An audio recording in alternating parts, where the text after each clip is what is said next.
kingdom-centric view keep us afloat when we see the temptation to go after something that is not of God, even when we're going to suffer greatly because of it?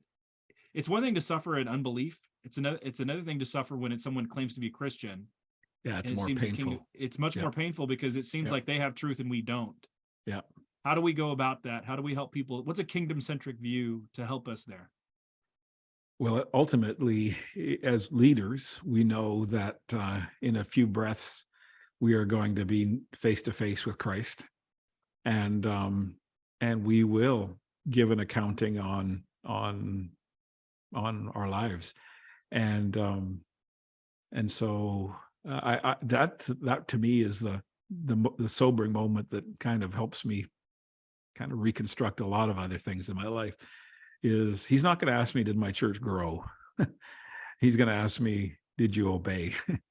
And when I think about, that battle that we have been in, it almost is, there's a history behind it. There's this, if you walk the pendulum swings, there's a pendulum swing of hierarchy.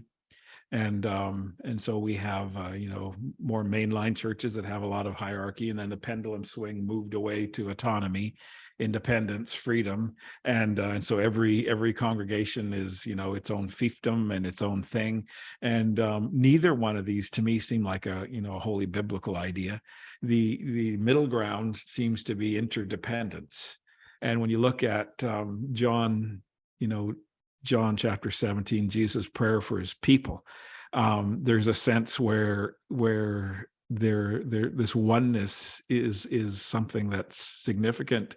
And so if you want to look at, there's always going to be winners and losers. If you look at those numbers in those churches in Michigan, I would think that church that blew up to 1,300, the majority of those were people going to somebody else's church, and they were frustrated, and they wanted to have their rights, and they go over there. But if you add up how many people are in church in that town in Michigan, I would imagine it hasn't changed a whole lot, maybe less than before. There's an outlier, and if you look at every city in North America and say, if you go from 2009 to 2019 and say, have we grown in the city? Has the church population grown? Has it maintained? Has it declined? In every city in North America, it has not grown. Most cities, it has not maintained. Most cities, that has been declined pretty drastically from 2009 to 2019. There's one outlier, and that's Buffalo, New York, which no one would think as the bastion of, the Bible Belt or anything.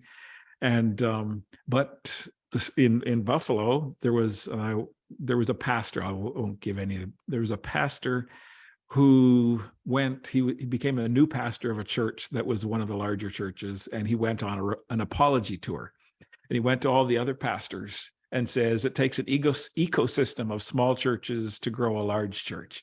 And so we did this activity, we did this activity, we did this activity, and we didn't do it intentionally to hurt you, but we knew it hurt you and we didn't care. And I want to, on behalf of our church, apologize, repent of that, and promise you, as long as I'm leading, you won't see us ever do this, or this again. And it created a sense of trust amongst the churches in Buffalo. And they started to say, what could we do? What could we do together?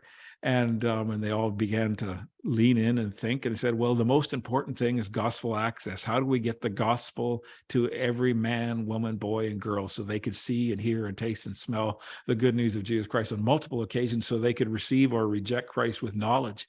And so they said, all right, we're going to do two things. We're going to start new churches, and we're going to strengthen existing churches. So they brought out their map of Buffalo, and they said, well, here's a area of town that's in really trouble. Let's start a church there. And someone said, well, Pastor Bob is pastoring there. He's been there for years and years and years, and his church isn't doing very well, but he's been faithful and slugging it out there.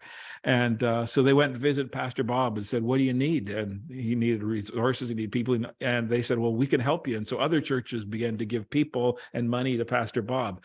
And they said, well, let's go plant a church here. And another pastor said, well, that's beside my church. I'd be glad to be a part of it. I don't know if we could do it on our own. And 2 or 3 churches said, well, we'll help you.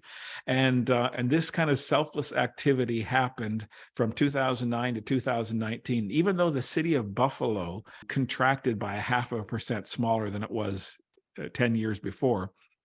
Church population, the amount of people who went to church every Sunday went up 28%. And that's almost evenly distributed between new churches that were started and existing churches that were leaning in.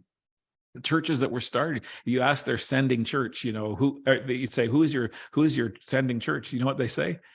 The Church of Western New York.